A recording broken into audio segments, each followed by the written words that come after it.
Wendy Walters tak ingin dikaitkan dengan keputusan Reza Arab pamit dari media sosial. Reza Octavian alias Reza Arab baru-baru ini mengumumkan akan beristirahat dari media sosial. Terkait hal itu, banyak pertanyaan alasan personil musik Weird Genius itu hengkang dari media sosial. Bahkan, Wendy Walters turut dikaitkan dengan keputusan Reza Arab itu. Hingga akhirnya istri Reza Arab itu naik pitam terkait kondisi sang suami dan masalah yang terjadi. Namun secara tegas dirinya tidak mau sedikit pun untuk membicarakan perihal masalah yang tengah dihadapi keduanya di media sosial. Lebih lanjut, Wendy menegaskan keduanya dalam kondisi baik. Ia turut menghimbau kepada media untuk tidak memberitakan informasi palsu terkait hubungan rumah tangganya.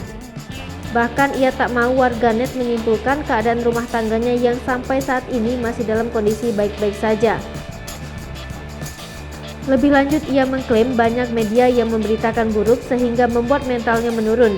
Ia berharap netizen dapat mengerti kondisinya saat ini.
Hai pemirsa Sri Popo TV, jangan lupa komen, like, dan subscribe, serta tonton terus berita-berita terupdate lainnya ya.